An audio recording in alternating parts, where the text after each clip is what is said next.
E é engraçado isso, né? Para não dizer assustador, né? Pessoas que trabalhavam no processo eleitoral, ou seja, conduzindo o processo que decidiria quem seria o próximo presidente, saem e vão trabalhar com o presidente justamente que foi ajudado e beneficiado das ações daqueles caras.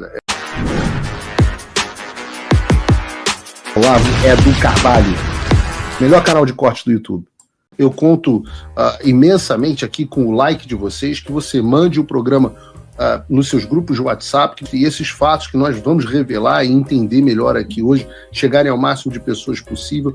Então, manda o programa para os amigos e manda o programa para os inimigos, especialmente esse, porque esse é o Paulo Figueiredo Show.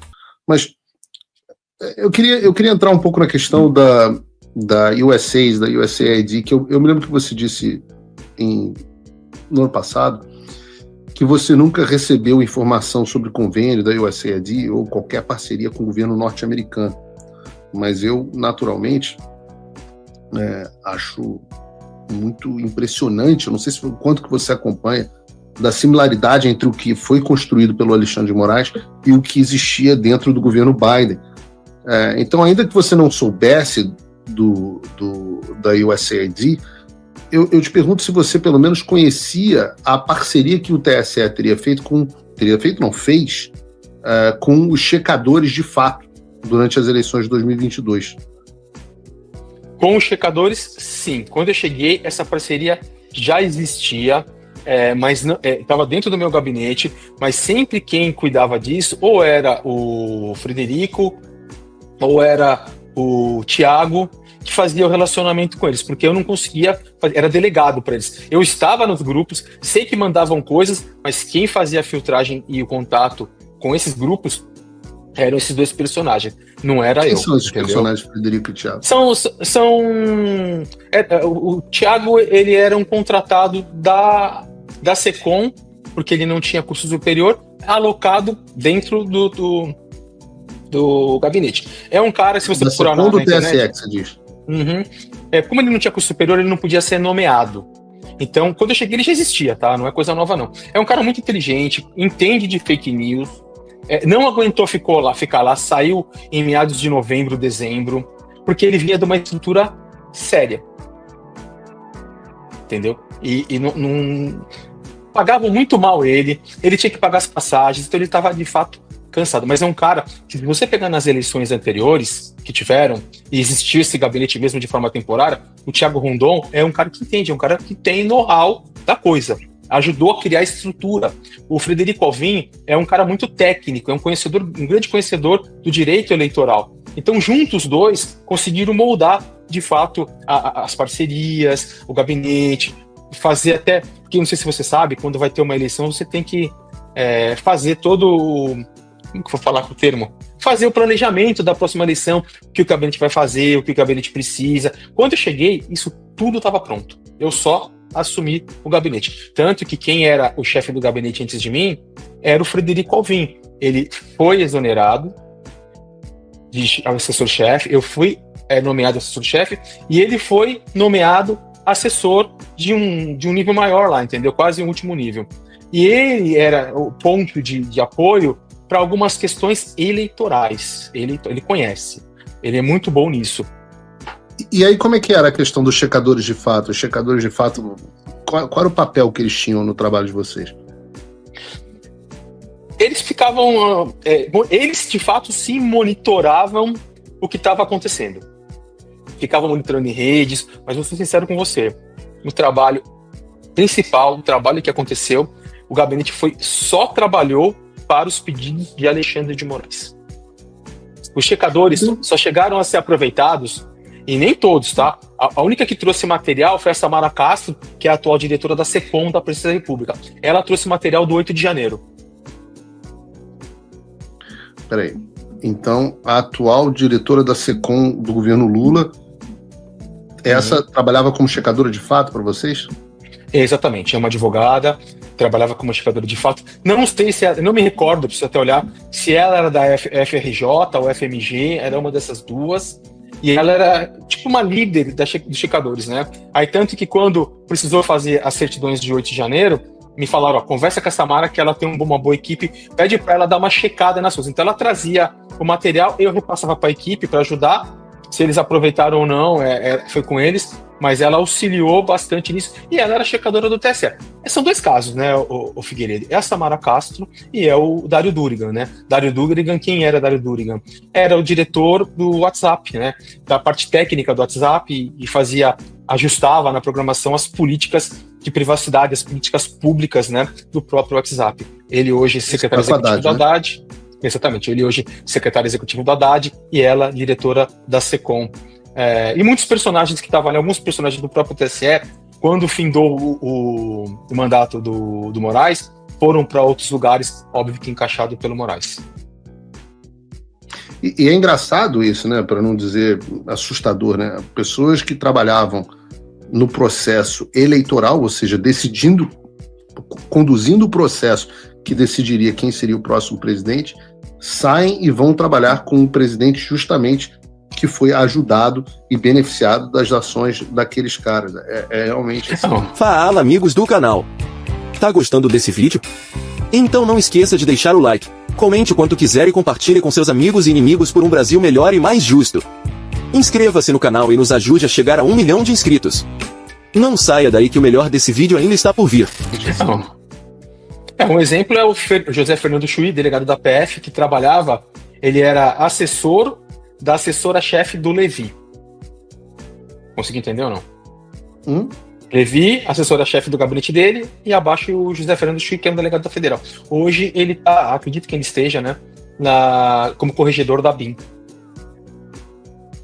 Entendeu? Incrível. Aí você pega, o José Levi foi pro CAD, ele é conselheiro do CAD hoje.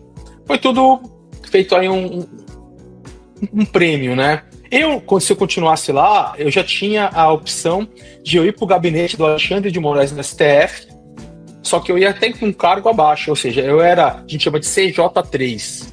Na época, uma porcaria, eu pagava do meu bolso. Eu iria pro tribunal, pro STF, como assessor até vagar alguma coisa, como CJ1, ou seja, na época eu sairia de 12 e iria para 9. Sendo que com 12 eu já bancava do meu bolso porque não dava, entendeu? Mas eu não aceitei. Provavelmente iam te botar em algum lugar do governo Lula. Um caso que sempre eu fiquei meio curioso, queria aproveitar para te perguntar, nunca te perguntei sobre isso, foi o caso do Alexandre Machado. Eu me lembro desse negócio, para quem não lembra da audiência, em outubro de 22, um servidor do TSE, Alexandre Gomes Machado, ele foi exonerado. Supostamente aí na nota eles disseram que eram repetidos casos de assédio moral. E eu me lembro que ele dizia que estava denunciando irregularidade nas inserções de rádio, naquilo que ficou conhecido depois como radiolão. E depois o tribunal disse que nunca recebeu uma representação formal, disse que a veiculação respeitava, não sei o quê, a eleitoral gratuita, a responsabilidade das emissoras, etc. Eu pergunto a você conhecia essa história quando chegou ao tribunal? Houve alguma conversa interna sobre o radiolão, sobre fraudes, esse episódio? O que aconteceu ali? Eu ouvi esse termo radiolão, eu ouvi o nome do Alexandre, né? Eu ouvi o nome dele, mas eu não conheci. Eu ouvi pelo seguinte, não sei se quem tinha que gerenciar, monitorar isso, tomava conta dessas inserções, era a Ludmila Boldo Maluf, que era assessora-chefe do Levi. E eu sei que parece que ele contou que ela não fez isso, aquilo, eu fui por cima. E a imprensa bateu pesado em cima dela, dizendo que ela era do PT e que ela tinha prejudicado, por denúncias do Alexandre, né, as inserções de rádios, acho que no Nordeste, do Bolsonaro.